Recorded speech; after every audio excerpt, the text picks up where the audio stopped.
تو انتہائی اہم ٹاپکس کے بارے میں بات کریں گے۔ نمبر 1 ڈونلڈ ٹرمپ صاحب کا یہ بیان تھا کہ وہ بگرام ایئر بیس حاصل کریں گے دوبارہ سے، لیکن اس پر شدید قسم کا رد عمل دیا افغانستان نے اور کہا ہے کہ ہم اپنے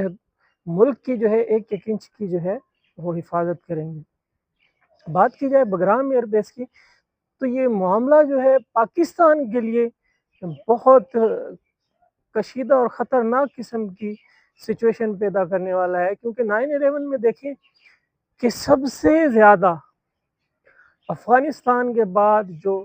نقصان ہوا تھا وہ پاکستان کا ہوا تھا۔ ظاہر ہے پاکستان کو مجبوراً اپنے اڈے دینے پڑے تھے، بدلے میں اسے جو دہشت گردی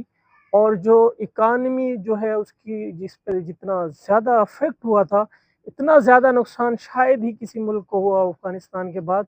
افغانستان میں جنگ لڑی جا رہی تھی، لیکن اس کے براہ راست جو اثرات آ رہے تھے وہ پاکستان پر آ رہے تھے۔ ہزاروں کی تعداد میں اس جنگ کے دوران جو ہے وہ بمبار جو ہے وہ داخل ہوئے تھے پاکستان میں،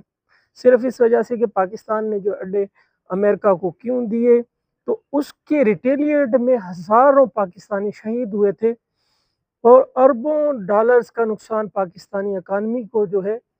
وہ ہوا تھا۔ تو یہ حالات جو ہے مزید ہو سکتا ہے کشیدگی کی طرف جائیں اگر ٹرمپ صاحب جو ہے ایگریسو ہوتے ہیں اور دوبارہ سے کوئی فوج وغیرہ کے ذریعے افغانستان کے اندر جانے کی کوشش کرتے ہیں، تو پاکستان اس سے بہت زیادہ افیکٹ ہونے والا ہے۔ دوسری بات، یو این میں جو خطاب کیا تھا نیتن یاہو صاحب نے، 50 سے زیادہ ممالک اور 100 سے زیادہ سفارتکاروں نے جو ہے وہ اس کو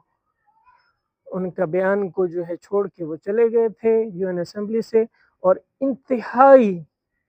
خفت انگیز جو ہے انتہائی شرمناک بات تھی یہ اسرائیل کے لیے کہ کس طرح اتنے ممالکوں نے جو ہے ان کا بائیکاٹ کیا ہے، اور یہ ایک بہت اچھی سائن بھی ہے مسلمان یونٹی کے لیے، اور بھی بہت سارے ممالک نے اس میں ساتھ دیا اور نیتن یاہو کے جو ہے بیان کو وہ بائیکاٹ کیا انہوں نے،